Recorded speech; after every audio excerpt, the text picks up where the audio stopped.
Bonsoir. Quoi de meilleur qu'un bon livre pour prendre de la distance quand l'actualité est terrible ou triste? C'est au fond une des ambitions de cette émission, l'Esprit des Lettres, que KTO vous propose avec le Jour du Seigneur et la Procure, qui nous reçoit ici chaque mois dans sa librairie. Il ne s'agit pas de fuir, mais il s'agit d'approfondir, de réfléchir, de creuser. Les trois livres très différents dont nous allons parler ce soir, avec évidemment leurs auteurs, nous aident à prendre ce champ, à prendre cette distance. Ce ne sont pas des livres conformistes, ce sont des livres qui vont nous déplacer. Patrick Tudoret, bonsoir. Bonsoir. Alors vous êtes ce qu'on appelle un écrivain. J'espère. Un romancier, un homme qui écrit des romans, des essais. Vous aviez été remarqué pour un livre sur les émissions littéraires, et j'espère que ce soir, ça se passera bien de ce point de vue-là. On n'enfermera pas justement le génie littéraire dans la facilité de l'image, mais là, vous publiez chez Grasset un roman, L'homme qui fuyait le Nobel, que François Maillot, lors de la dernière émission, avait vraiment salué, avec raison, parce que c'est un ouvrage que nous allons aborder tout à l'heure, qui est à la fois une très très belle histoire, très bien racontée, mais qui est aussi une histoire humaine extrêmement approfondie. Jean-Christian Petit-Fils, bonsoir. Bonsoir. Alors nous vous retrouvons, vous étiez venu pour un magnifique ouvrage sur Jésus, publié en 2011 chez Fayard, qui vous a valu d'ailleurs beaucoup de succès. On vous connaît aussi pour des biographies historiques sur des rois de France notamment. Et là, c'est un genre où on ne vous attendait peut-être pas, mais où vous excellez, c'est le genre dictionnaire amoureux, publié chez Plon, et là c'est Dictionnaire amoureux de Jésus, où vous osez parler à la première personne et vous sortez un peu du cadre strict de l'historien rigoureux qui livre un peu plus de lui-même, et ça donne effectivement à travers cette promenade, à travers des mots-clés évidemment, c'est par ordre alphabétique, autour de Jésus, mais aussi de la Terre Sainte et des thèmes bibliques, c'est extrêmement riche et passionnant et très précis également.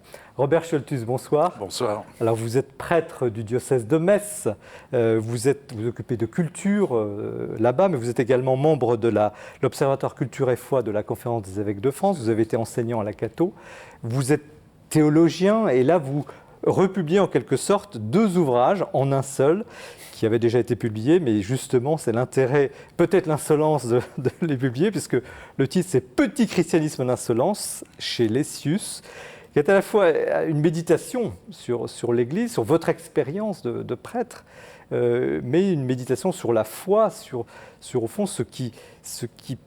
comment cette foi que l'on exprime avec des concepts, des dogmes, on va parler de tout ça, au fond est quelque chose d'essentiel, de très simple, parfois d'insolent, et c'est toute la saveur, et aussi le débat que peut susciter ce livre. Vous voyez donc trois livres très très différents, mais qui vont nous donner à réfléchir en ce temps justement où on a besoin de prendre du champ. Il y a aussi une autre actualité, c'est celle du libraire, et cette fois c'est François Maillot de la Procure qui nous présente les livres publiés ce mois-ci. Ce mois-ci, pour la chronique des nouveautés, j'avais évidemment l'embarras du choix comme toujours, mais j'ai voulu resserrer un peu cette présentation de livres pour vous présenter des livres qui peuvent vous aider, nous aider, par rapport aux événements tragiques que nous avons vécus il y a quelques jours en France. C'est pour ça que j'aimerais vous présenter d'abord un livre que l'on doit à Élisabeth Ruchot, publié chez Michel Lafon. C'est une anthologie des grands discours des papes, de Léon XIII à François. Une anthologie qui est basée autour de trois grands thèmes. Vous allez voir, ça nous intéresse prioritairement. Le thème de la patrie et de la paix, le thème de l'Europe et le thème du dialogue interreligieux. Plus que jamais, les grands discours des papes ont vraiment quelque chose à dire à notre monde contemporain.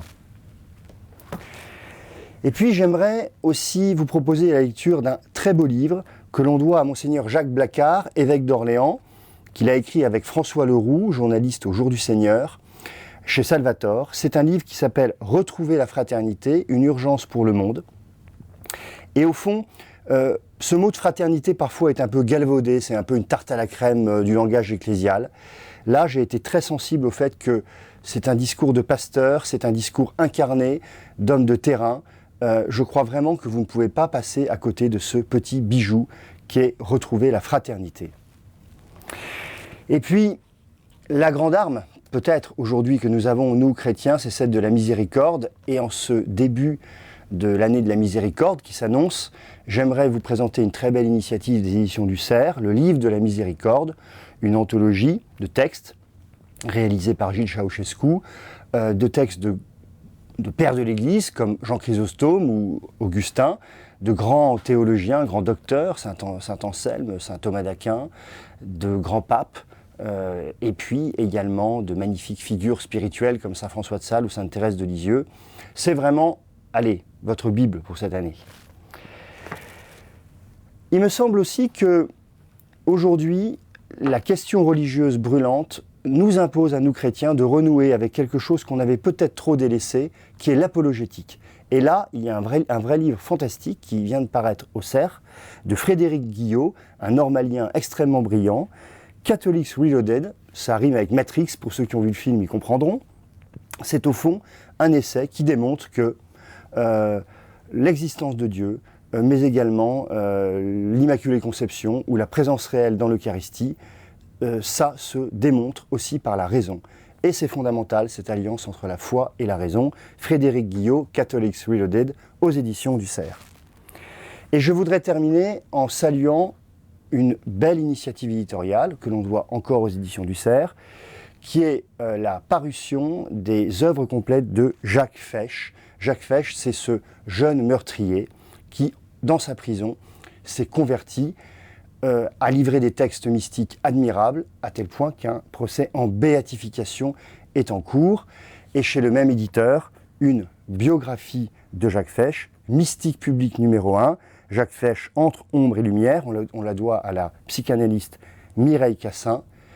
Ce que nous dit Jacques Fesch, c'est qu'au cœur du mal, il y a toujours la possibilité de la rédemption. Merci François. Patrick Tudoret, L'homme qui fuyait le Nobel, roman chez Grasset, donc à la fois une histoire littéraire, puisqu'on parle du Nobel de littérature, mais aussi d'un homme qui avance, cherche peut-être son destin. On ne peut pas tout dire du livre, parce qu'il faut le lire évidemment, mais qu'est-ce qui vous a donné l'idée d'aller sur ce terrain, cette quête? Qu'est-ce qui est derrière ce livre au fond? J'ai tendance à dire, quand on m'interroge en ce moment, que ça vient d'une anecdote, mais qui n'est pas une simple anecdote. C'est un jour, donc, le général de Gaulle, qui à l'Élysée reçoit un futur ministre, qui est en quête d'un Marocain. Un ministre.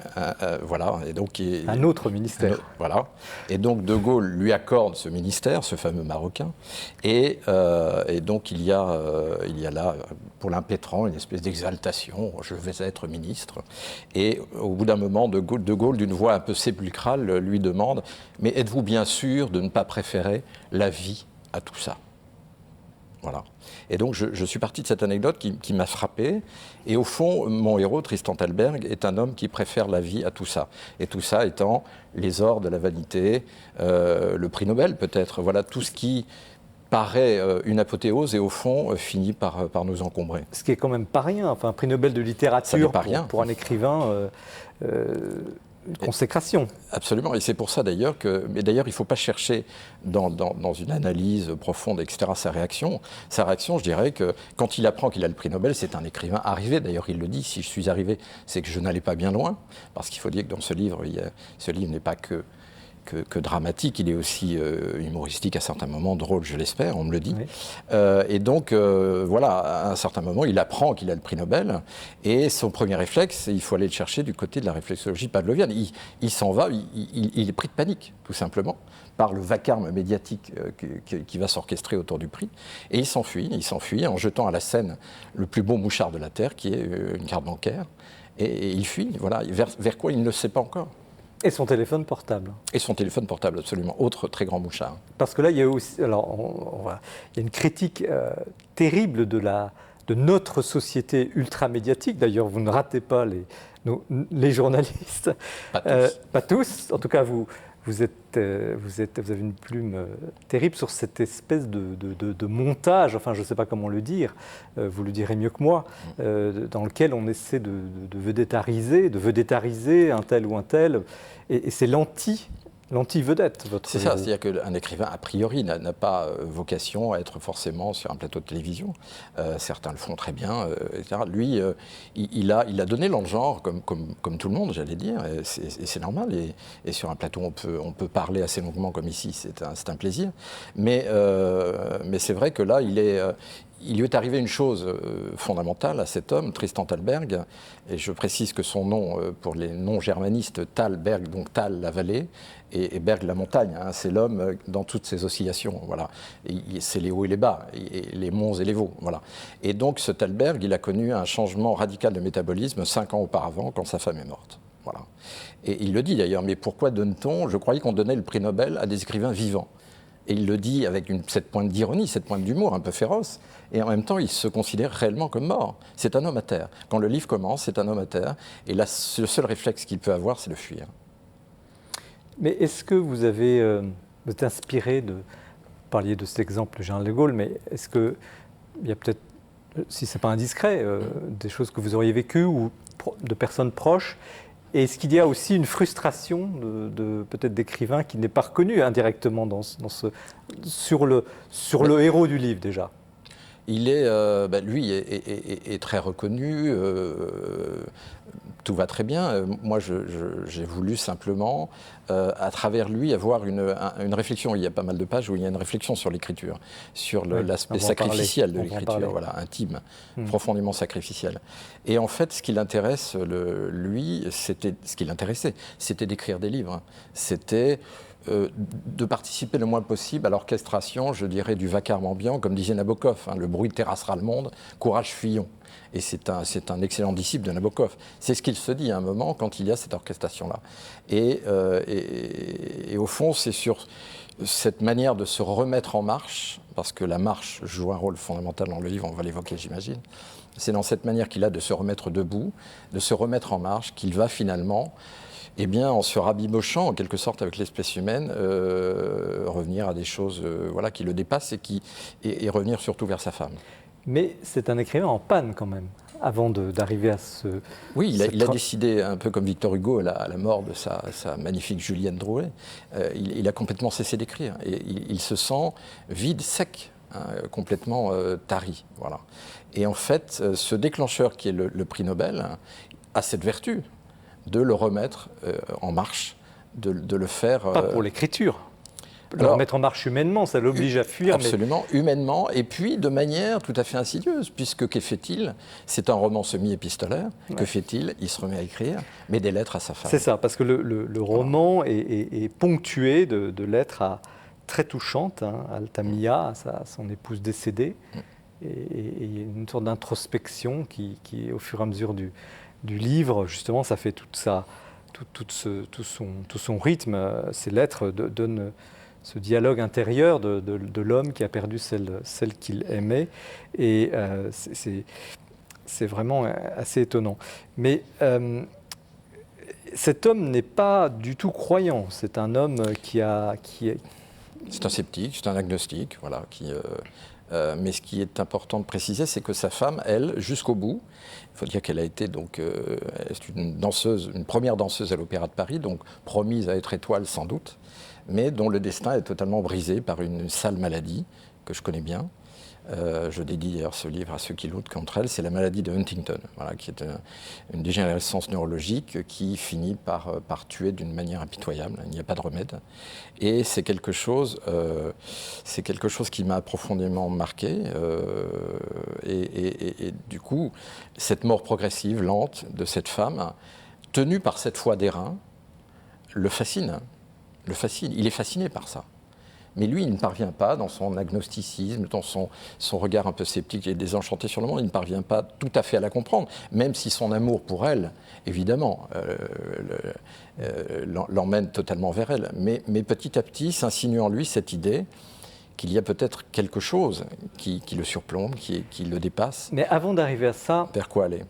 Il y a vraiment, vous décrivez très bien cette espèce d'écrasement, parce que l'amour de sa femme défunte l'aide à peut-être survivre, mais il est détruit.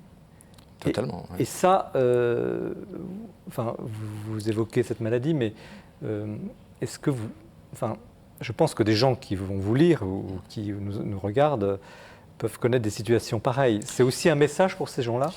J'ai beaucoup de réactions de lecteurs, effectivement, qui vont dans ce sens, qui ont vécu un deuil. C'est un livre qui porte sur le deuil, comment vivre le deuil, comment vivre, accompagner quelqu'un qui est affligé vraiment d'une maladie extrêmement lourde.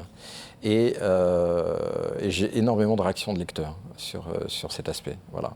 Et donc je pense que là, effectivement, ça a touché quelque chose de l'ordre de l'intime, de l'ordre de la profondeur peut-être, je le dis très humblement, mais en tout cas les retours que j'ai me semblent le montrer. Oui. Je renouvelle un peu ma question, peut-être indiscrète, il y a une part de vous-même dans cela ou... Alors il y a des choses, cette maladie je la connais bien, j'ai des amis qui en sont atteints, et d'ailleurs on peut parler, il y a une association qui s'appelle Huntington France, oui, on peut en parler. On peut absolument, c'est pour la bonne cause, pas de problème. Et qu'on peut aller voir sur Internet, il y a un site Huntington France parce que c'est ce qu'on appelle une maladie rare, mais malheureusement les maladies rares touchent des milliers de gens, et des dizaines de milliers, les familles, les malades, mais les familles.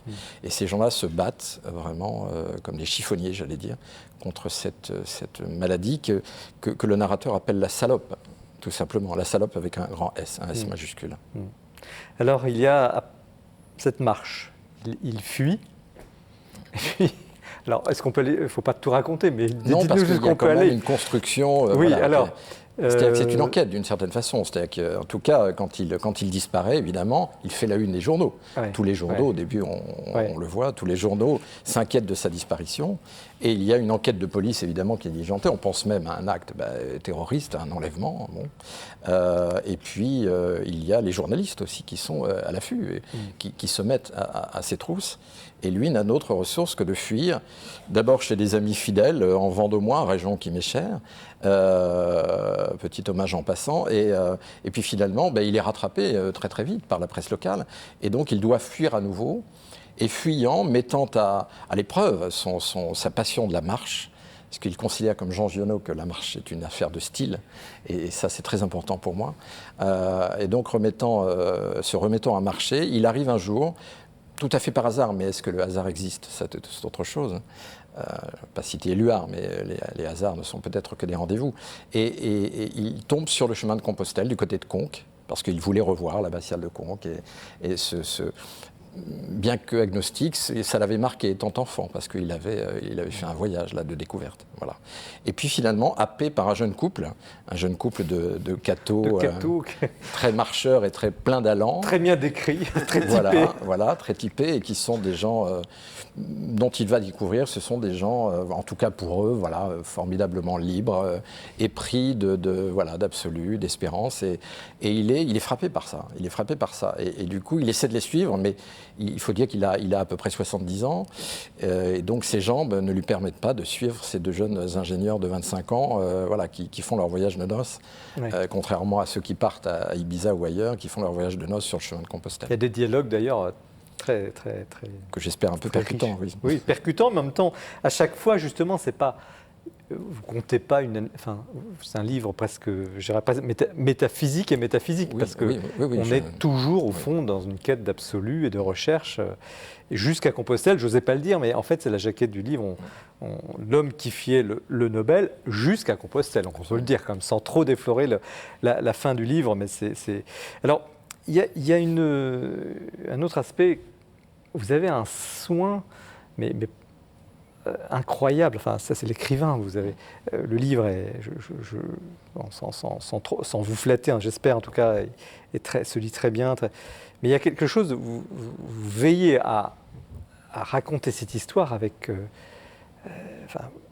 on sent qu'il y a un travail énorme d'écriture, c'est quelque chose qui prend une place, on en parlera tout à l'heure sans Robert Scholtus en débattant, mais très très importante. Selon l'expression d'ailleurs de Robert Scholtus, l'allégresse de la langue. L'allégresse de la langue. Absolument. Quelque chose qui est pour moi fondamental. On va parler de Nabokov, mais pour Nabokov, la littérature, il le disait clairement, qui a été grand professeur, structure et style.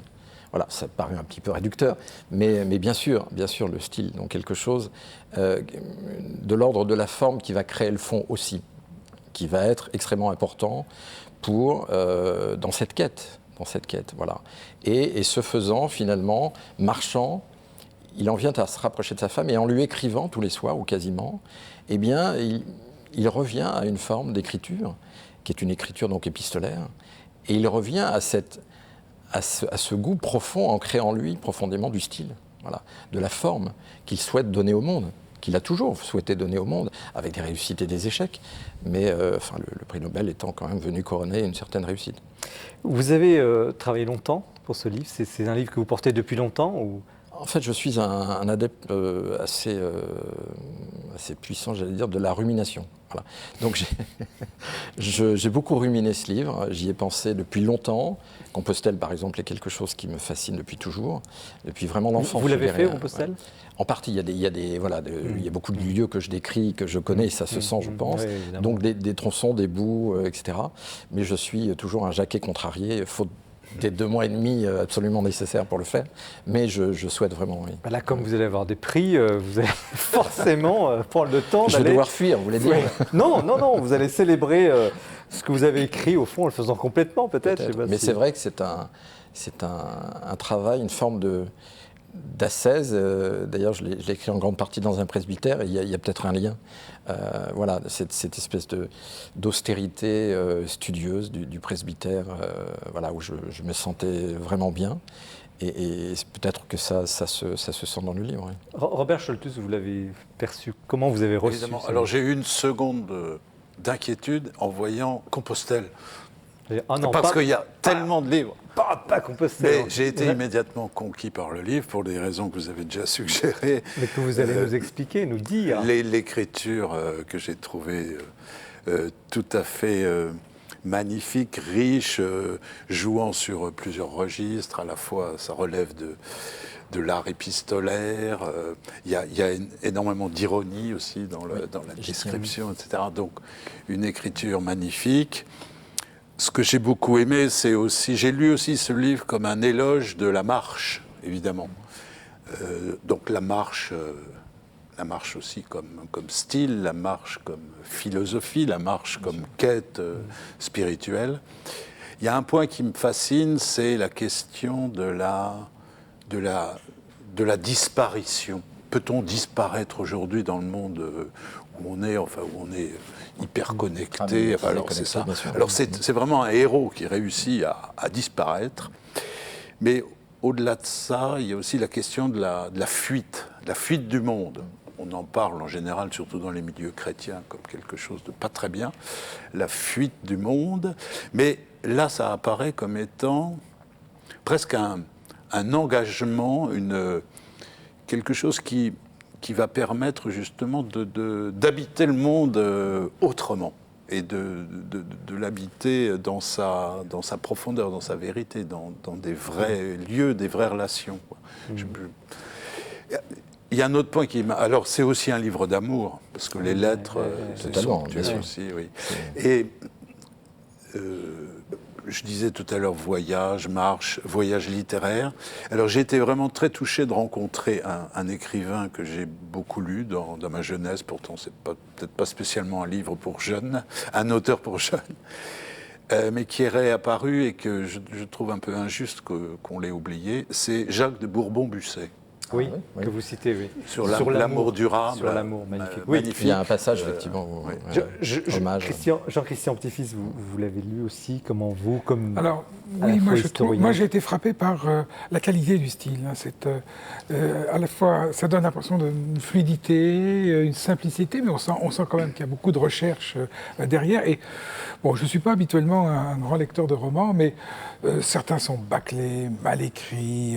Et là, on trouve une qualité littéraire au-delà même du récit. Et c'est ça qui m'a tout de suite frappé en le lisant. Vraiment, on voit un écrivain, c'est vrai. Mais il y a un travail. Il n'y a pas quelque chose qui vous a chiffonné dans ce livre, non? Vous ne semblez pas complètement... C'est le côté... Qu'est-ce que vous voulez dire? Je ne sais pas. Est-ce que vous êtes énervé comme Robert Scholtus par Compostelle, par exemple? Une seconde. Oui, une seconde, mais... Ah, encore un livre sur Compostelle. Est-ce que ce n'est pas un peu facile? Non, moi j'ai pas eu cette impression. C'est un livre alors, petit par rapport à ce que je fais, parce qu'en général je fais des bouquins de 800 pages, mais c'est un roman qui est léger, fin et à mon avis qui est très très attachant. Voilà, dans son Est-ce qu'il n'y a pas style. une mythologie quand même du chemin? de Compostelle. Si, bien sûr, bien sûr. Alors, vous y échappez en partie, mais quand même, on peut poser la question. Alors, c'est vrai qu'il y a beaucoup de livres qui ont été écrits sur Compostelle, mais très peu de romans. Il n'y en a quasiment pas. Les livres, on pense à Ruffin, par exemple, ça n'est pas un roman. Alexis de Saint-André non plus. Ouais. Donc là, c'est un roman. Et l'amener, je crois, comme je l'ai amené, effectivement, pour le coup, est assez anticonformiste. On n'est pas du tout dans cette mythologie, cette mythique voilà, de Compostelle, avec quand même un regard assez ironique.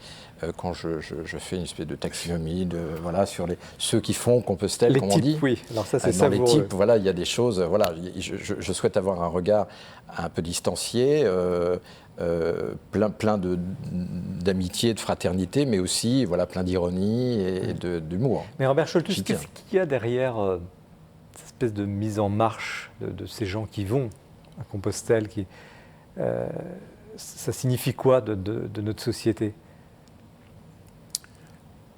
Peut-être secrètement, je reviens à ce besoin de fuite. Enfin oui, mais ça, c'est pas une bonne nouvelle pour ce que nous vivons. S'il faut fuir. Parce que une fuite, une mise à distance qui permet de se réassurer, de se transformer intérieurement. Moi, je crois beaucoup à ça.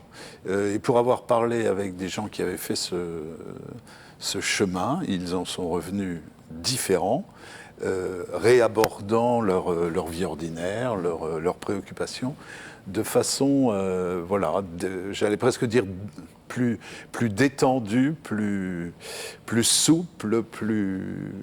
Jean-Christian Petit-Fils, on le dira tout à l'heure, vous êtes allé à Jérusalem pour faire ce livre. Vous avez vécu aussi peut-être ce déplacement, cette distance. Je n'ai pas fait le chemin de oui, Compostelle. Vous avez... Comment vous...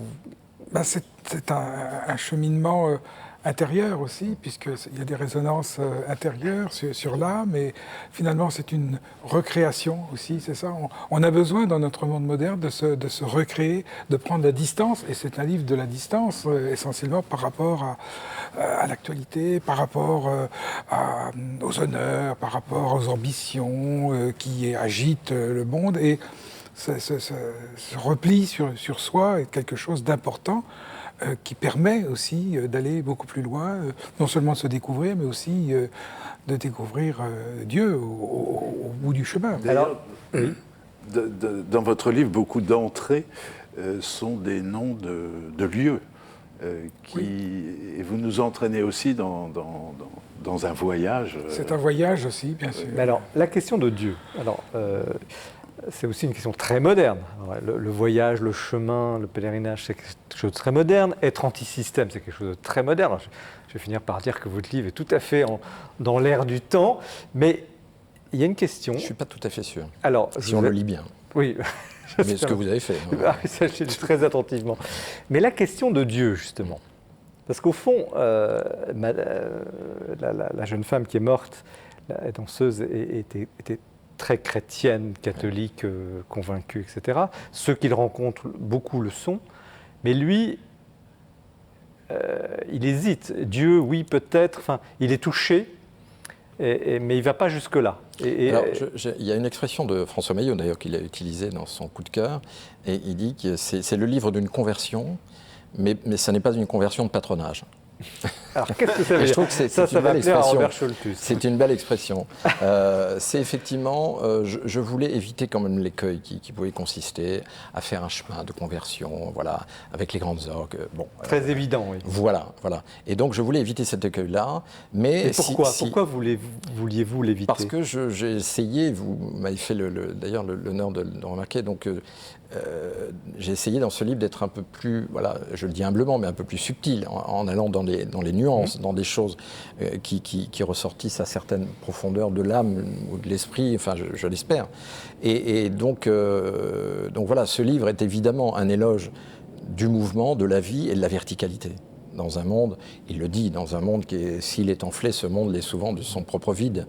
Il y a quelque chose dans ce monde qui est platement matérialiste, qui est quand même très horizontal, et ce livre est vraiment un éloge de la verticalité et de l'élévation. Et d'ailleurs, à un moment, il le dit à la fin, on peut le dire, concept théologique, hein, les selles saintes de Saint Jean Climac. On ne va pas faire nos cuistres, mais Saint Jean Climac, donc, il a écrit ce livre qui était pour la formation des moines, hein, tout simplement au 7e siècle. Et il le dit d'ailleurs, si je n'ai pas franchi beaucoup de barreaux de l'échelle sainte de Saint Jean Climac, je sais au moins aujourd'hui avec Bernanos que l'enfer, c'est de ne plus aimer. Ce n'est pas de ne plus être aimé, c'est de ne plus aimer. Robert Choldus, il fallait s'arrêter là. Il ne fallait pas que le héros aille... Non, je pense que c'est bien. Il y a une sorte aussi de pudeur sur le sujet.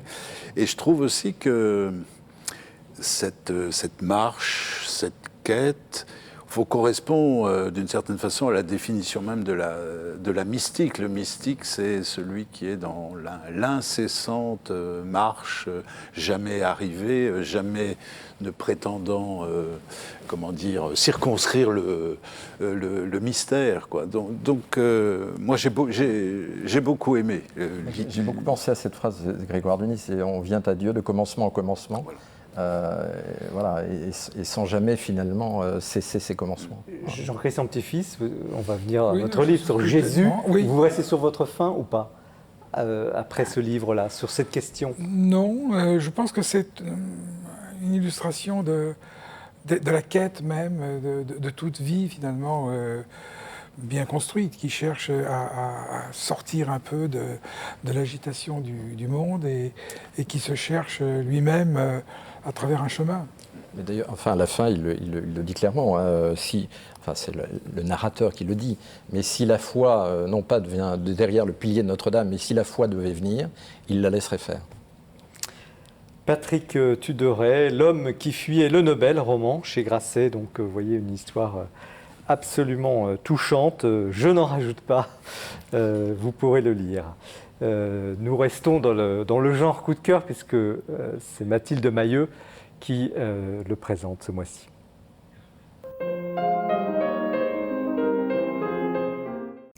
Dolores Alexandre est une religieuse espagnole qui publie aujourd'hui, en France, un ouvrage baptisé dans le feu, publié aux éditions Lessius. Ce livre est un événement, car c'est un auteur extrêmement connu dans son pays et dans tous les pays d'Amérique latine. Et c'est même, dit-on, la théologienne préférée du pape François. Oui, Dolores Alexandre a pour elle d'avoir une parole de feu. C'est une femme, une bibliste, une religieuse qui, tout au long de ces pages, de ce livre que je vous présente ce soir, n'a de cesse de nous inviter à nous convertir jour après jour à la parole de Dieu. Il n'est jamais simple de parler d'un livre de spiritualité. C'est comme en littérature, on aime ou on n'aime pas. Nous sommes amenés à faire nôtre ce texte qui nous est proposé. Mais j'ai voulu me lancer, vous proposer un texte qui vraiment déménage. Car cette religieuse espagnole, croyez-moi, a le verbe « haut ». Elle parle avec humour, elle est tonique, elle est vivifiante. Sa parole est une parole de feu. C'est vraiment un livre de spiritualité. Tout au long de ces pages et tout au long de ces chapitres, qu'elle consacre notamment au temps liturgique, à Marie, au Magnificat, aux prophètes ou encore à la vie religieuse, Dolores Alexandre n'a de cesse de nous dire « convertissez-vous ». C'est un livre pour lequel il faut prendre du temps, car ce qu'elle dit est fort, c'est très fort même. Elle nous invite à comprendre, à faire nôtre la parole de Dieu au cœur de nos vies. Elle fait le lien de façon très intelligente avec notre époque, avec ce que nous vivons au quotidien, dans nos familles, dans notre travail. C'est une femme qui a vraiment la sensibilité nécessaire pour nous faire pointer du doigt combien il est important d'être dans la radicalité de l'Évangile. Aussi dur que cela soit-il, c'est notre devoir, nous sommes appelés à ça. Elle a vraiment un talent fou. Je vous invite à lire ce livre avec lenteur, à le faire vôtre, à le découvrir. Prenez votre temps pour écouter sœur Dolores Alexandre. Merci Mathilde. Jean-Christian Petit-Fils, dictionnaire amoureux de Jésus chez Plon. Donc pour un dictionnaire amoureux, c'est une longue lettre d'amour, plus de 700 pages. Comme dans cette collection, évidemment, rythmée, structurée par des mots-clés à chaque fois, A, B, C, D jusqu'à la fin, et des mots qui peuvent être des prénoms, qui peuvent être des thèmes, qui peuvent être des lieux autour de Jésus, sur la Bible, sur Jérusalem, la Terre Sainte. Comment justement vous les avez choisis, ces mots-clés, parce que c'est énorme.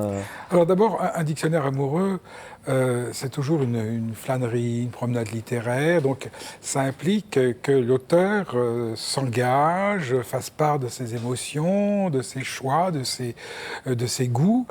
Et évidemment, ce dictionnaire mot est très différent des autres. Il a cette singularité que finalement, être amoureux de Jésus, c'est autre chose que d'être amoureux du sport, de Napoléon, de Gaulle, de l'Italie, de l'Espagne, du catholicisme. On avait reçu Denis Tillédac. Voilà, des catholicismes, même ici. Du catholicisme. Oui. Puisque c'est un rapport avec une personne vivante pour un croyant, pour le croyant que je suis. J'avais écrit donc un premier livre que vous avez signalé en 2011, qui était un livre d'historien. Sur Jésus. Et donc l'historien, lui, s'arrête nécessairement au miracle, au mystère même de la personne de Jésus, puisque l'historien ne peut pas résoudre l'énigme de Jésus, avec ses propres outils en tout cas. Il ne peut pas dire que les miracles sont authentiques, il ne peut pas dire a fortiori que la résurrection c'est un phénomène, un fait réel qui s'est passé dans le temps et en dehors du temps. Tout cela échappe évidemment à son investigation. Dans ce dictionnaire, c'est un livre à la fois de foi et un livre d'histoire, et aussi du fait que c'est un livre de foi, d'espérance. Donc j'ai voulu là me donner pleinement, et au fond c'est un peu un complément, puisque je reprends là où je me suis arrêté, pour les miracles, pour la résurrection, et en même temps aussi je réintègre, bien entendu, dans ce dictionnaire, tous les travaux où j'avais mis 25 ans à accumuler une documentation pour écrire ce Jésus, 2 ans et demi d'écriture. Je reprends bien sûr les éléments, avec aussi d'autres éléments, des découvertes archéologiques qui ont été faites depuis, parce qu'il ne se passe pas une année en Israël qu'on ne découvre pas un puits, les restes mais est-ce que vous avez d'une synagogue, etc. Quand Plon vous a proposé ce livre, qui demande évidemment non pas de sortir de soi, mais de se mettre un peu à table, si vous permettez l'expression, de dire oui, je suis croyant, oui, j'aime Jésus, enfin, vous ne le dites pas comme ça, mais on comprend que vous aimez Jésus. Il y a d'ailleurs un portrait, je vous poserai la question tout à l'heure, très, très beau du Christ. C'est pas évident quand même. Vous êtes un historien, disons, reconnu, très rationnel, et puis un beau jour, Oui, mais c'est une expérience que... Mais vous avez hésité ? Non, pas du tout. Pas du tout. Pourquoi ? Au contraire, j'ai été ravi de faire... Alors, avec peut-être un petit recul quand même à un moment, en se disant, est-ce que je serais capable d'écrire et de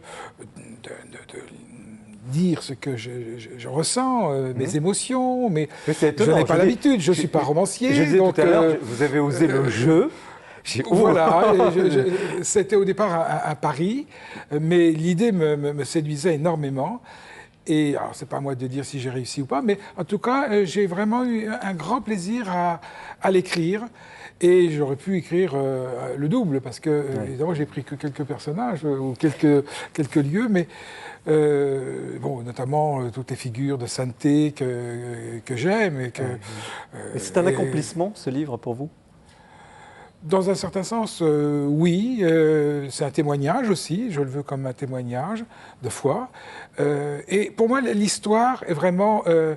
et la foi sont intimement liées. Marc Bloch disait « Le christianisme est une religion d'historiens ». Notre pape émérite Benoît XVI dit « Il faut étudier la foi avec les méthodes scientifiques ». Donc, c'est ça qui, moi, m'a fasciné et qui me fascine encore, c'est que plus j'avance dans l'histoire, plus ma foi se renforce. C'est donc quelque chose qui est vraiment intimement lié. Plus vous avancez dans la connaissance, au fond. Dans la connaissance historique du personnage de Jésus, plus ma foi grandit. Tout évidemment, sachant que là aussi, c'est une route de Compostelle. On ne l'atteint pas immédiatement, ou même on ne l'atteint jamais. Mais on est toujours en route. C'est une quête et une enquête, en fait. Vous l'avez intitulé Dictionnaire amoureux de Jésus, vous auriez pu dire Dictionnaire amoureux du Christ ? Oui, mais on voit quand même beaucoup Jésus de Nazareth, Jésus le Nazoréen, comme on l'appelait. Mais bien sûr, ça fait aussi Dictionnaire amoureux de Jésus-Christ, Moi, j'ai préféré le dictionnaire amoureux de Jésus. Les choses sont très claires. Et puis après, bien sûr, je dis ce qu'il y a derrière la personne de Jésus, derrière le message de Jésus, et puis les paysages. Et ces paysages, vous avez fait allusion à mes pérégrinations en Israël. Je vais organiser un petit voyage avec ma famille et quelques amis. Donc, on a pu aller voir des lieux qu'on ne voit pas habituellement, que les quarts de touristes ne fréquentent pas habituellement. Il y a des méditations sur l'esplanade de Jérusalem. Enfin, on y est, vous racontez très bien, et en même temps, on sent que ça parle.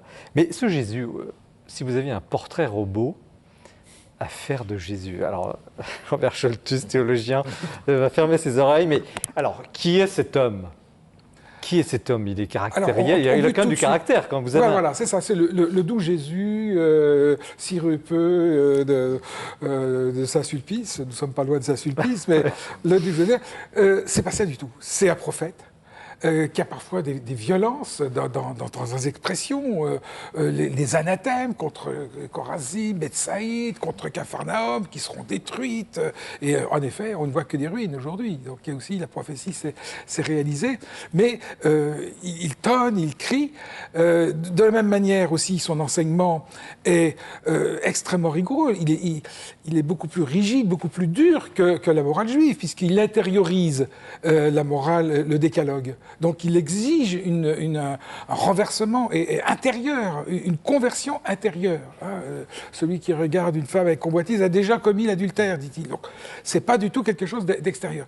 Et en même temps, de l'autre côté, c'est la miséricorde. Donc il y a une tension dans l'exigence doctrinale et la miséricorde. Et on vit un peu cela aussi dans l'Église depuis quelques décennies, où nous avons des papes qui nous rappellent la doctrine, et puis d'autres, comme le pape François, qui insistent sur la miséricorde. Et tout cela, finalement, est parfaitement harmonieux et parfaitement en adéquation avec, me semble-t-il, la personne même de Jésus.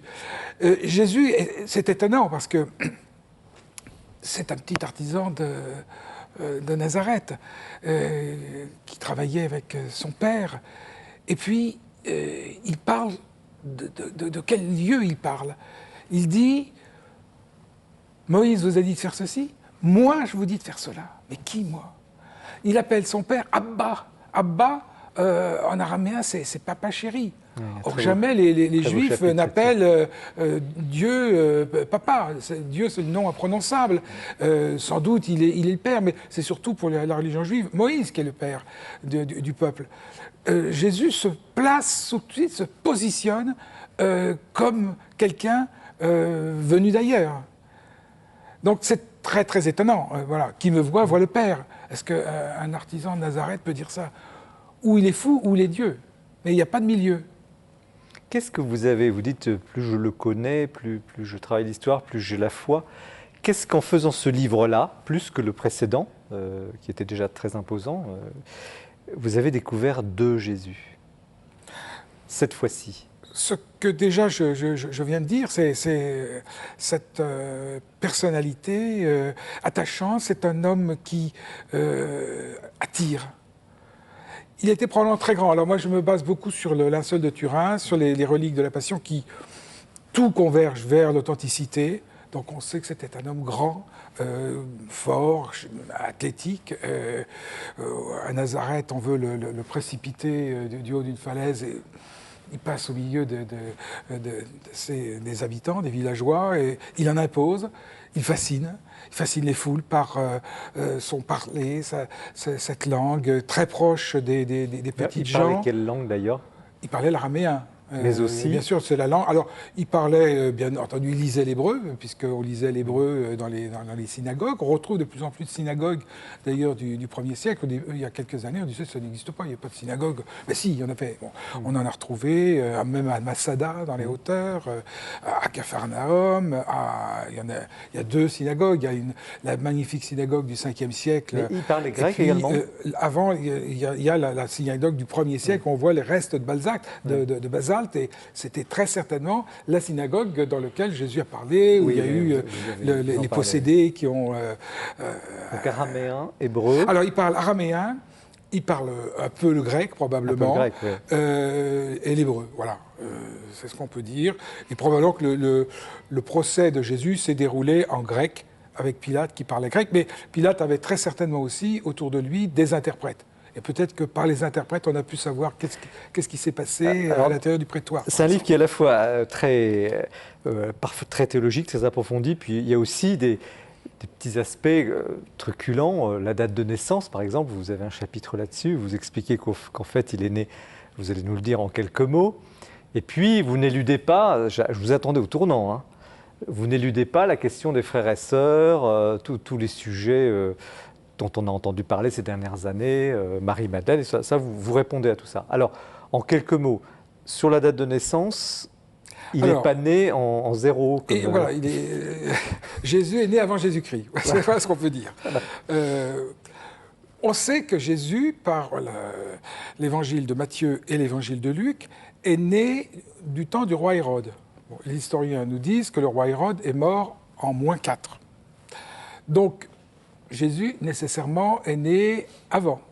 Si on se penche sur le massacre des innocents et les enfants qui ont été tués, et on a quelques échos historiques qui pourraient permettre de le confirmer, Jésus serait né donc 2 ans avant, donc en -6. On a parlé de l'étoile de Bethléem. Alors là, on entre dans les hypothèses, bien sûr. Oui. Mais cette étoile, où c'est l'étoile de Balaam, donc le prophète dont parle le livre des Nombres, où il y a eu réellement une étoile qui arrive. Or, il se trouve que en 1603, l'astronome Kepler, observant une conjonction entre Jupiter et Saturne dans la constellation du Poisson, s'est dit, est-ce que ça ne serait pas l'étoile de Noël? Le même phénomène. Il a regardé quelques textes anciens et il a vu que chez certains auteurs juifs, il était dit que le Messie viendrait, parce que évidemment les Juifs attendent le Messie, attendaient le Messie dans l'avenir. Abravanel, donc un rabbin portugais très, très connu du XVIe siècle, qui dit ceci, la même chose. Donc, on a des explications, apparemment. Jupiter, c'est la planète de la puissance. Saturne, c'est la planète symbolique d'Israël. Et la constellation des Poissons, c'est Israël, c'est-à-dire les pays de l'Ouest, Amaru pour et en les gens de Mésopotamie. Alors, ça donne quoi? C'est-à-dire qu'il est né... Alors, et on voit aussi, c'est un rapprochement à faire avec Matthieu, on voit que l'étoile apparaît et disparaît. C'est assez étrange. Or, on sait qu'il y a eu 3 occultations, 3 rapprochements, de ces 2 planètes au cours de l'année -7. Donc, il serait né probablement en -7. Donc on est dans l'hypothèse, on peut bien sûr dire tout cela, ça ne tient pas. On n'est pas vraiment en 2015, à vrai dire. Mais non, on n'est pas en 2015, voilà, il faut rajouter... Alors il y aurait plein d'autres sujets, je vous parlais des frères et sœurs, de Marie-Madeleine, bref, vous trouvez tout dans ce livre, c'est vraiment un livre très riche de ce point de vue-là, mais alors, Robert Schulthus, alors vous, avec le regard du théologien, quand même, comment vous abordez cette promenade, parce que c'est aussi une promenade... D'abord, pour tout vous dire, je n'ai pas fait la promenade complète, parce qu'il y a de multiples entrées, évidemment. Ça peut arriver, mais donc je l'ai lu sur le mode un peu c'est fait aussi pour ça, justement. C'est un livre qui se lit, d'ailleurs, très facilement pour tout public. Alors d'ailleurs, la première chose que j'avais envie de dire à propos de ce livre, de ce dictionnaire, c'est que je trouve ça intéressant que Jésus, soudainement, se retrouve dans une collection d'amoureux, et d'amoureux des choses de la terre, amoureux d'une ville, d'un fleuve, etc. Dans cette collection. Vin, etc. Enfin, manière de dire que voilà, ça rend à Jésus voilà, son humanité, sa chair, quoi. Voilà. Donc ça, je trouve que c'est pas... Mais le théologien, il est choqué par cette... vulgarisation, entre guillemets, vulgarisation de la théologie de l'histoire? Non, la théologie, la théologie vulgarisée, comme vous dites, ça ne me choque pas. D'ailleurs, est-ce qu'il faut parler de théologie? J'en sais rien. Ce que j'apprécie vraiment, parce que c'est assez rare, c'est que l'historien, tout à coup, voilà, déboutonne l'uniforme, quoi. Et puis... parle en amoureux. Tout en restant quand même Tout en rigoureux, parce qu'à chaque fois on a la bien thèse, sûr. l'antithèse. Oui, bien sûr. Patrick Tudoret, vous l'avez reçu comment, ce livre? En fait, moi, je suis, et c'est pas simplement un mot de circonstance, hein, mais moi, je suis un fan de Jean-Christian Petit-Fils. Ah oui, mais non, mais là, c'est pas possible si vous dites ça. Bah, si, j'étais d'ailleurs très heureux de savoir qu'il serait sur le plateau. Bon. Nous parlons du livre. Mais pour ce qui est du livre, effectivement, alors ce livre tranche quand même d'une certaine façon, d'une façon certaine, sur son œuvre habituelle. C'est-à-dire que l'œuvre de l'historien, qui exige l'objectivité, qui exige le travail d'historien avec vraiment le recul nécessaire, etc. Là, il y a une forme de subjectivité assumée de temps à autre. Évidemment, c'est sur le plan historique, sur le plan de même de théologique, c'est voilà, inattaquable. Mais il y a une part de subjectivité qui s'exprime, et avec notamment des entrées. Voilà, moi, ce que j'ai beaucoup aimé, c'est qu'il y a les entrées attendues, je dirais, voilà, et qu'on attend justement pour aller se rafraîchir sa connaissance de la chose.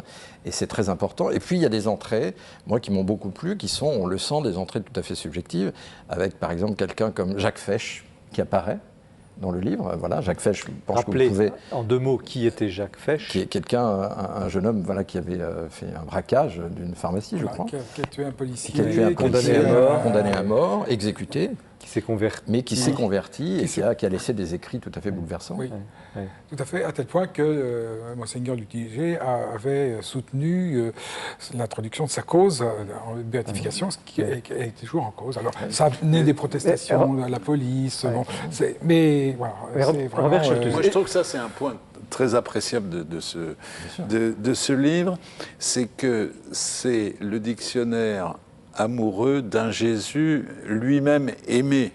Il est porté aussi, pas seulement par les documents historiques ou les traces, des traces de l'histoire, mais par des hommes et des femmes de la tradition chrétienne qui, justement, l'ont aimé. C'est Jésus plus grand que Jésus. Voilà. Mais il n'y a pas une contradiction possible à un moment donné entre le Jésus historique, disons la sécheresse, j'oserais dire, peut-être parfois de la théologie, et puis le Jésus mystique?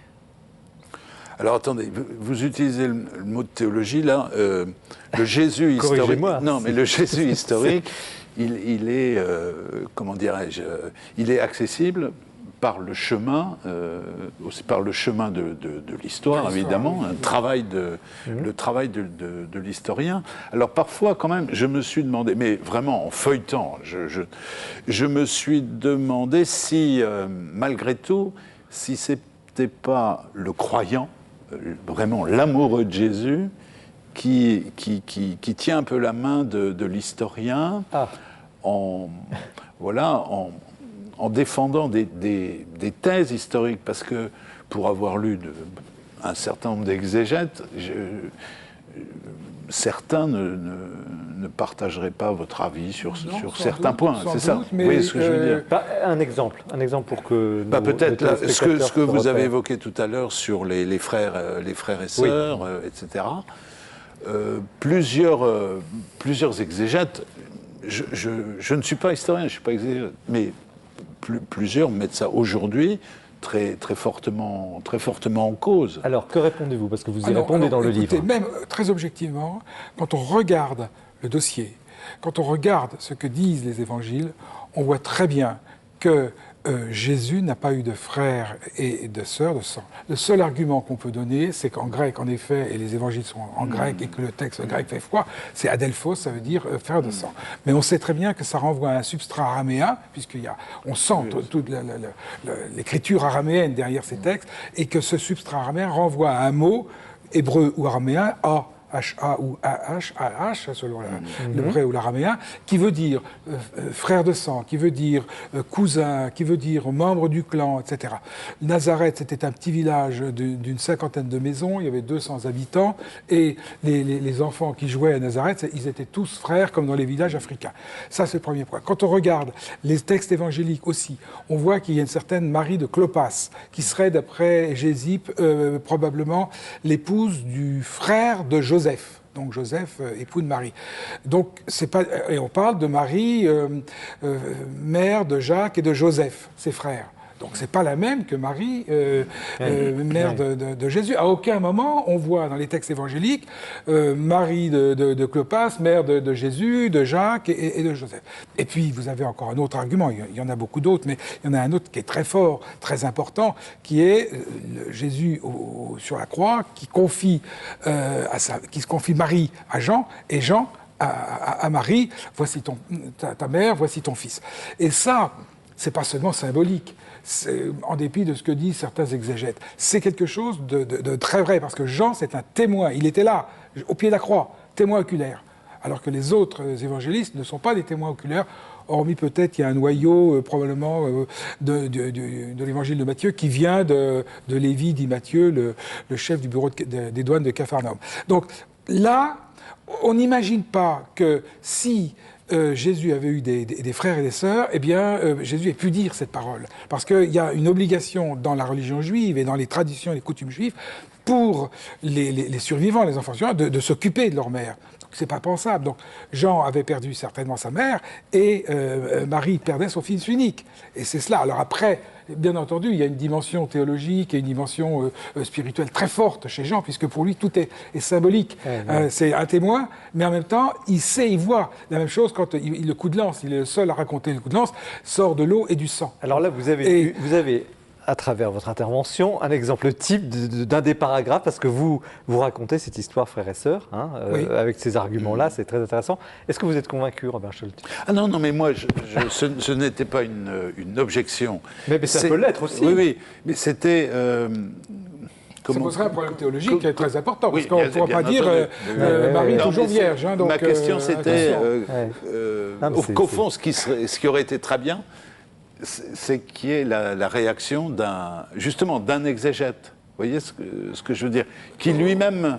Oui, mais enfin, je ne fais pas un livre débat. Simplement, moi je dis, même indépendamment des problèmes théologiques que l'Église a toujours portés, Marie toujours vierge, la virginité perpétuelle de Marie, qu'il y a aussi on peut dire aussi qu'il y a des choses très étonnantes.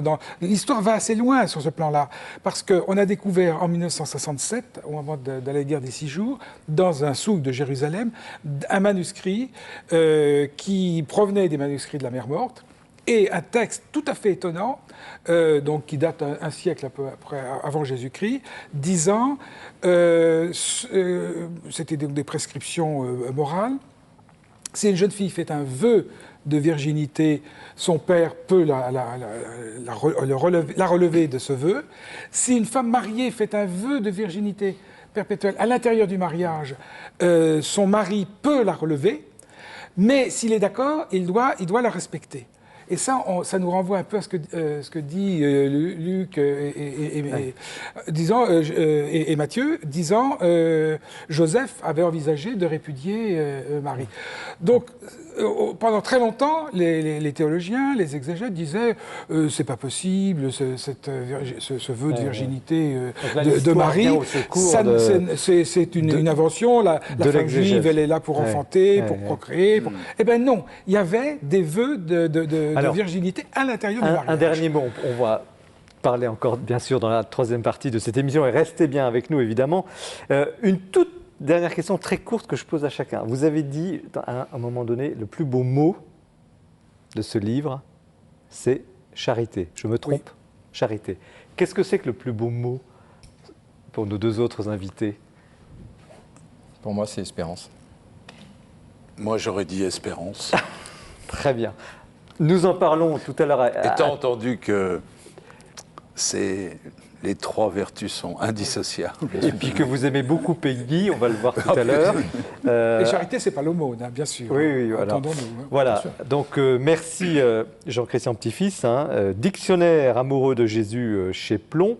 Nous allons parler maintenant avec Robert Scholtz de Petit christianisme d'insolence. Mais nous retrouvons avant Jean-François Roth qui va nous évoquer le portrait d'un très grand homme disparu récemment, René Girard. Je vous propose aujourd'hui d'esquisser le portrait de René Girard, non seulement parce qu'il vient de mourir à 91 ans, mais parce que ce très grand auteur nous aide à penser la source de la violence et son dépassement possible. Il est né en 1923 en Avignon, il a enseigné toute sa vie aux États-Unis, il a été élu à l'Académie française en 2005. C'est en étudiant la littérature que René Girard a fait sa découverte fondamentale, le caractère mimétique du désir, ce qui est la matrice de toute son œuvre. Il l'a publié dans son premier livre, Mensonges romantiques et vérités romanesques, publié aujourd'hui dans un volume qui s'appelle « De la violence à la divinité ». En fait, l'illusion romantique, c'est de croire que son désir est autonome, alors que les grands romanciers montrent à l'évidence que le désir est toujours imitation du désir d'un autre. Or, deuxième étape, la rivalité mimétique engendre fatalement la violence. Dans La violence et le sacré, René Girard parcourt toute la littérature anthropologique et montre que les religions archaïques ont trouvé, pour sortir de la violence de tous contre tous, un mécanisme constant, celui du bouc émissaire. On retourne la violence contre un seul, qu'on expulse, qu'on lynche, et par là, on retrouve provisoirement une certaine cohésion sociale. Je ne fais qu'esquisser la pensée de René Girard. Si l'on veut suivre ces analyses qui sont toujours très fines, il faut prendre des choses cachées depuis la fondation du monde, d'autant plus que c'est dans cette œuvre qu'il aborde pour la première fois la Bible et le christianisme. La Bible, en effet, nous fait sortir de cette répétition et de ce cycle de la violence. Pourquoi ? Parce que la victime, dans la Bible, n'est pas réputée coupable, mais au contraire proclamée innocente. C'est le cas Abel, Joseph, Job, et évidemment, c'est éminemment vrai de Jésus, le Christ, qui s'offre lui-même en victime et qui, par là, brise définitivement le cycle de la violence et de la mort.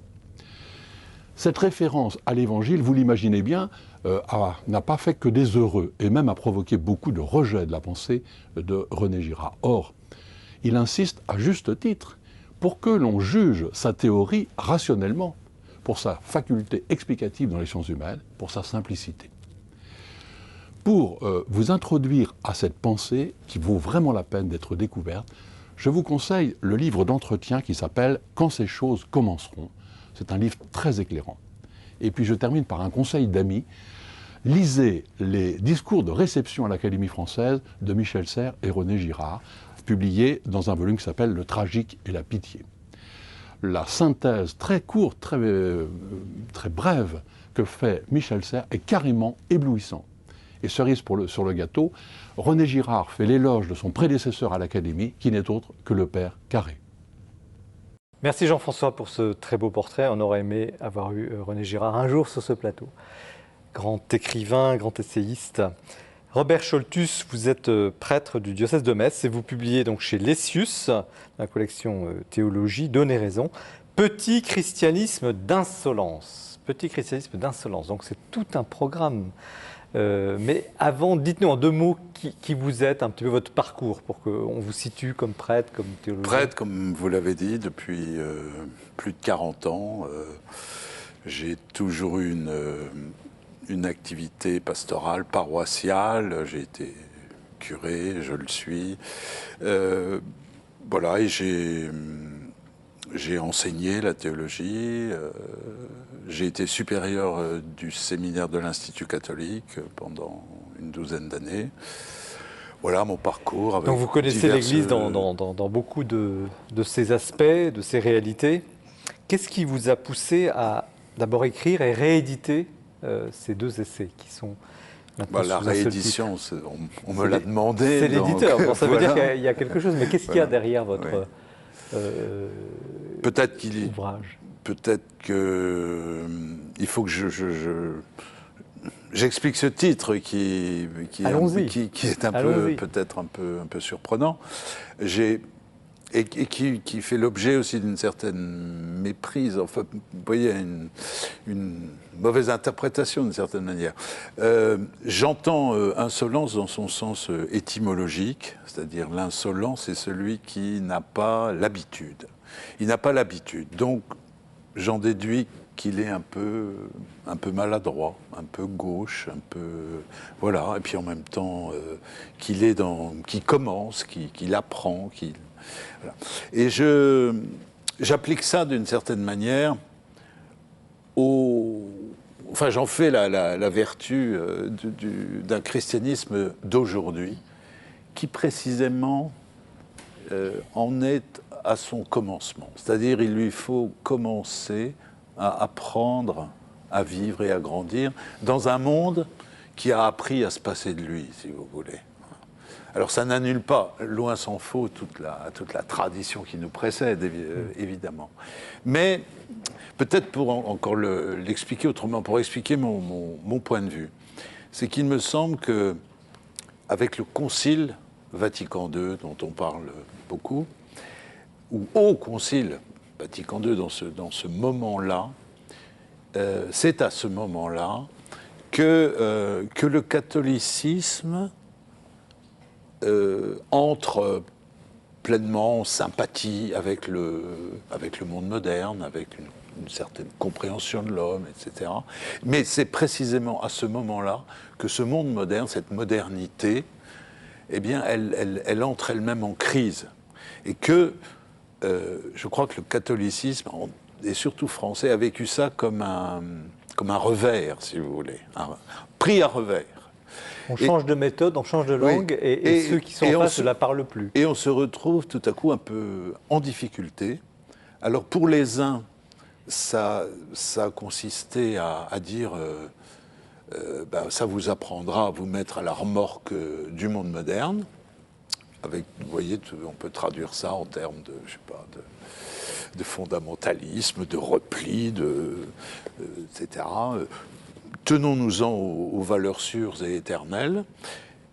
D'autres, à l'inverse, se sont laissés prendre par un grand désenchantement, une espèce de dérive, et finalement, leur christianisme s'est dissous dans les valeurs, comme on dit aujourd'hui, des valeurs qu'au demeurant il avait lui-même engendrées, mais voilà, il se dissout.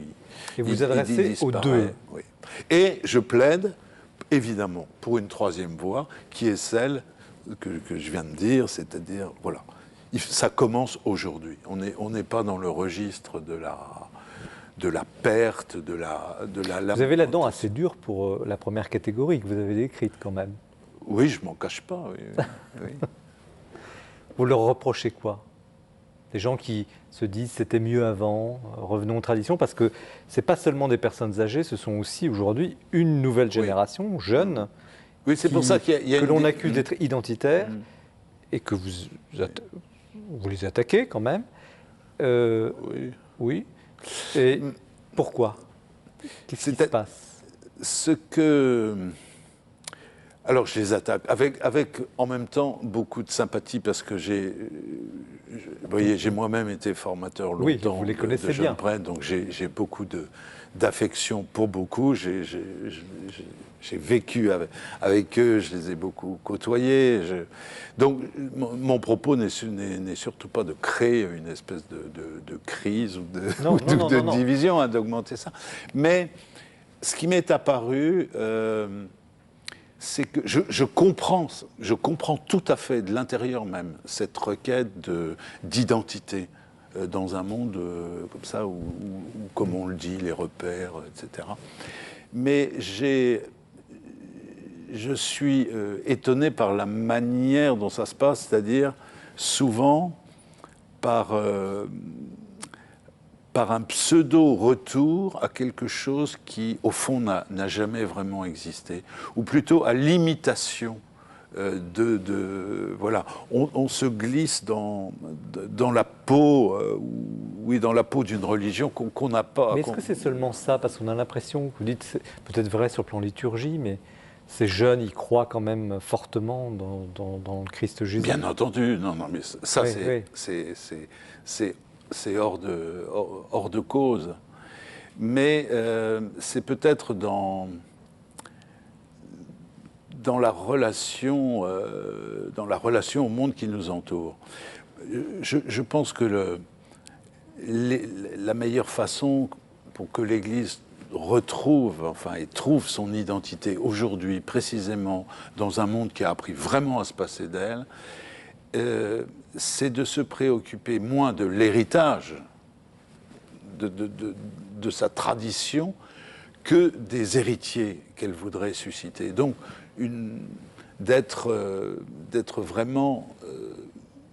catholique, c'est-à-dire, par définition, ouverte à l'universel, à la totalité. Une Église, oui, vraiment, ouverte. Voilà. Alors c'est paradoxal peut-être ce que je suis en train de vous raconter. Oui, parce que pourquoi vous n'intitulez pas le livre « Petit catholicisme d'insolence » ? Ça c'est une bonne, une bonne question. Merci. Parce que...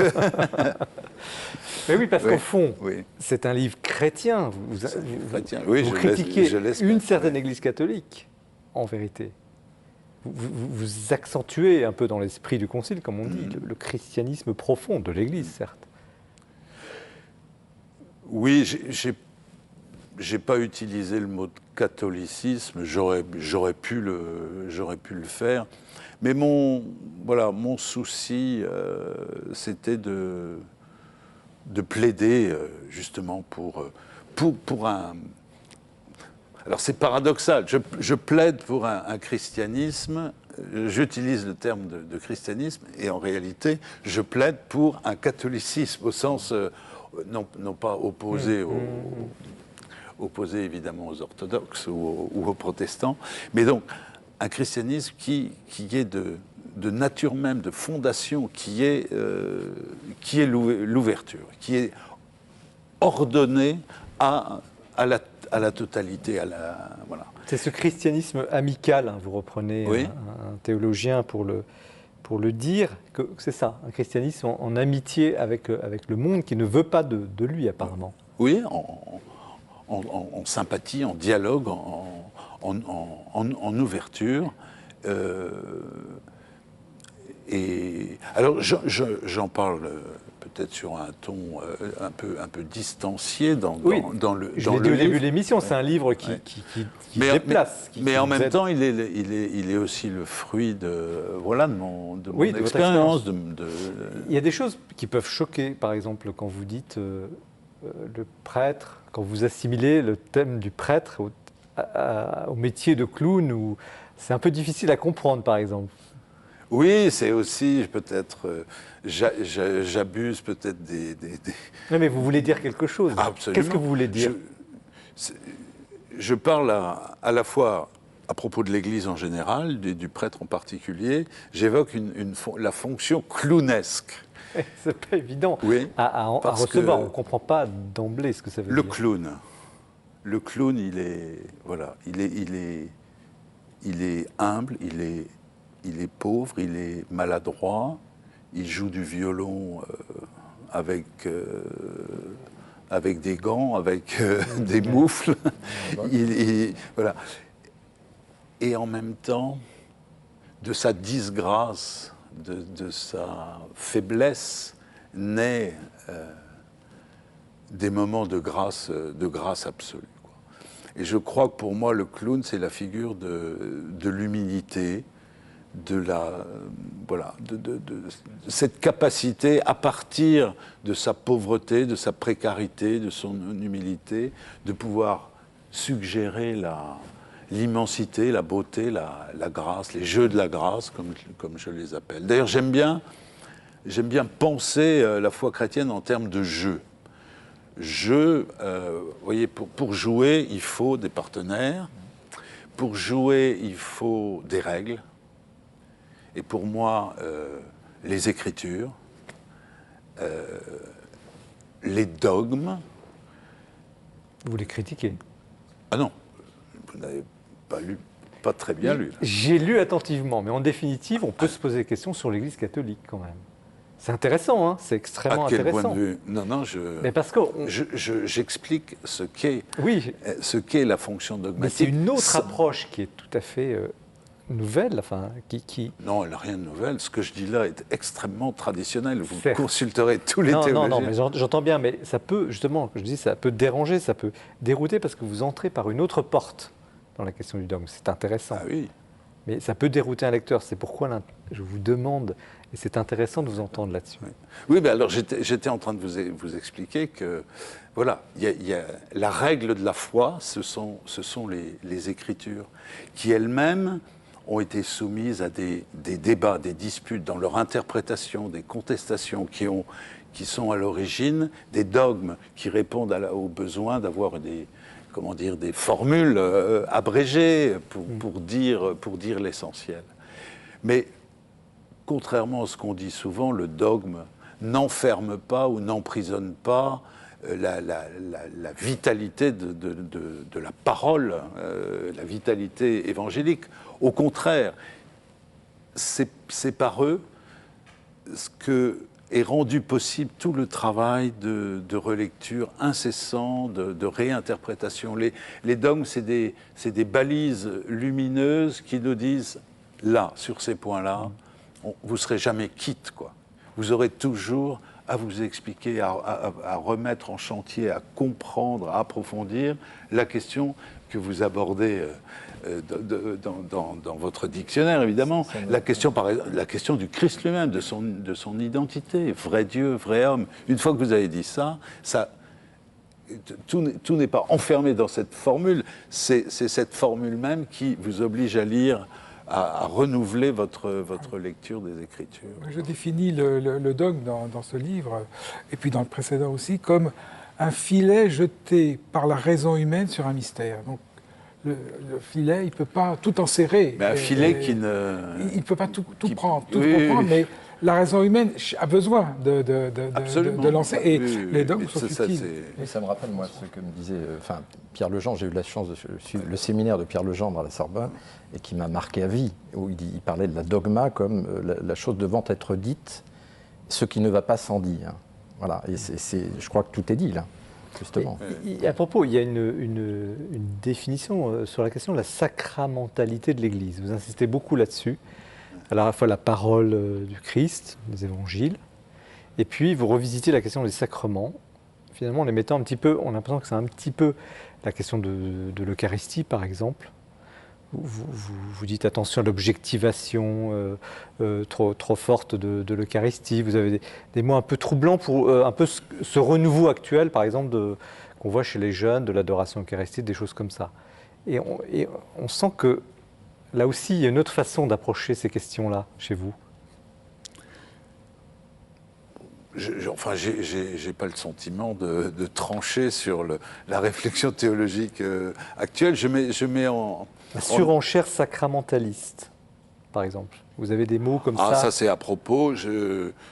Ça, vous l'extrayez de ce que je dis sur les prêtres, par exemple. Surenchère sacramentaliste, ça veut dire cette manière de réduire le prêtre à n'être qu'un signe. Qu'est-ce qu'un signe comme ça? Le prêtre, puisque on en parle, il ne se définit pas simplement par ce qu'il signifie. Il signifie aussi par ce qu'il fait, quoi. Je veux dire, c'est cette manière de désolidariser, voilà, cela même qu'on veut signifier et l'existence concrète dans laquelle ça s'inscrit. Voyez. Alors, Patrick Tudoret, il y a un moment donné, Robert Scholtus parle de sacerdoce littéraire. Et alors, de fait, le livre aussi est très bien écrit. Oui. Alors, comment vous, comme romancier, écrivain, vous regardez l'exercice de ce prêtre théologien qui essaie d'exprimer ce qu'il a perçu de la nouveauté du christianisme aujourd'hui? Et ce qui m'a plu notamment dans ce livre, c'est justement que ça commence par un chapitre qui s'appelle « L'allégresse de la langue » et qui ancre dans la langue, dans le style, dans la manière de donner une forme au monde à travers la langue, qui ancre tout finalement. Le verbe, commencement. Bon. Et c'est vrai que ça, pour moi, c'est extrêmement important, avec des références en plus qui sont claires, qui sont assez ouvertes, c'est le mot qu'on Beaucoup peut de références dire. littéraires. Voilà, Peggy, bien entendu, mais ça va même jusqu'au Hussard, jusqu'à Pierre Michon aujourd'hui. Voilà. On voit qu'il y a du monde, ça fourmille. Il y a quelque chose de l'ordre là d'un souci d'écrivain. Et ça, c'est un livre d'écrivain, et avec une plume qui est capricante, qui va, qui est voilà, et ça, c'est quelque chose qui m'a frappé d'emblée et qui du coup m'a profondément touché. Et puis, un livre qui est sous le double signe de l'insolence et de l'espérance, de vertus, dont une théologale quand même, s'il vous plaît. Ces vertus qui sont, je l'espère, très présentes dans mon livre. Enfin, en tout cas, elles sont au cœur de mon roman. Là, évidemment, il y avait une concomitance de pensée, de vue qui m'a beaucoup touché. Jean-Christian Petit-Fils, comment vous tout à fait, sur le plan du style, c'est très clair, c'est limpide, travaillé aussi, et ça nous change beaucoup de certains exégètes ou théologiens très obscurs, il faut bien le dire. Donc, ça, mais il faut quand même voir que le catholicisme, comme disait le christianisme, comme disait le cardinal de Lubac, c'est essentiellement la tradition, c'est-à-dire tradérer, transmettre le message qui ne change pas. Simplement, il faut l'adapter au monde moderne par des mots nouveaux, mais sans changer la substance. Surtout, ne pas toucher à son contenu de révélation. Mais ça, je pense que vous êtes d'accord avec moi. Un chapitre entier sur la tradition. Oui, bien sûr. La vraie tradition, c'est vrai. Et alors, en effet, vous parlez des replis, et puis de l'ouverture au monde. Est-ce qu'il n'y a pas aussi autre chose? Et vous-même, vous vous situez dans le sillage du pape François, c'est très clair. Est-ce qu'il n'y a pas la mission, la nécessité impérative aujourd'hui de comprendre sans doute le monde, d'être en amitié avec lui, mais d'annoncer Jésus-Christ. Et donc, c'est le cœur même du christianisme aujourd'hui, c'est la mission. C'est pas tellement de se replier sur certains rites, mais c'est la mission qui est au cœur même. Vous sous-entendez que cette dimension n'apparaît pas suffisamment ? Non, je ne dis pas ça, mais je ne sais pas. Enfin, je vous pose la question.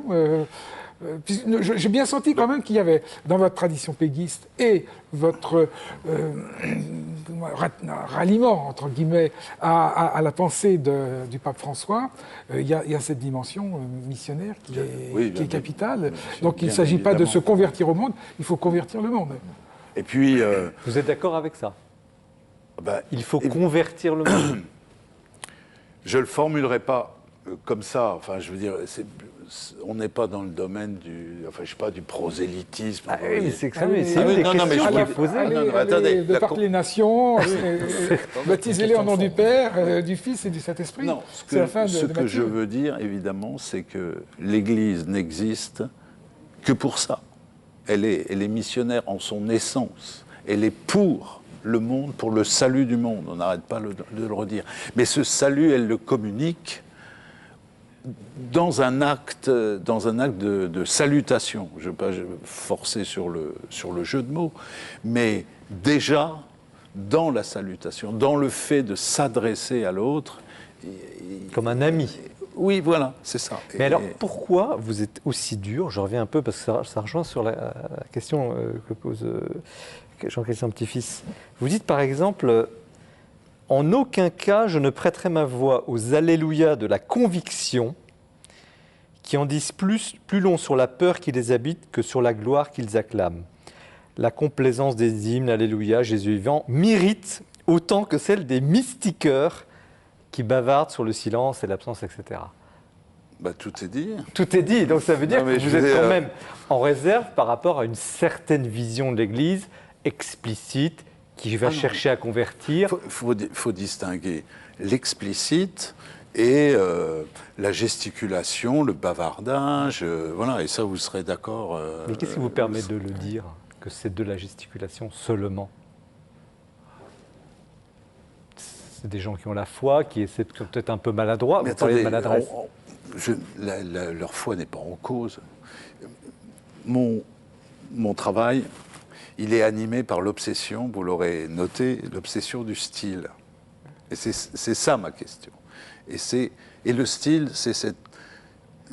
Il m'est arrivé de dire que je croyais comme j'écrivais ou que j'écrivais comme je croyais. C'est-à-dire dans la recherche difficile, laborieuse, du ton juste, du mot juste, de l'accord... De l'accord entre le fond et la forme, comme on dit. Oui. Voilà.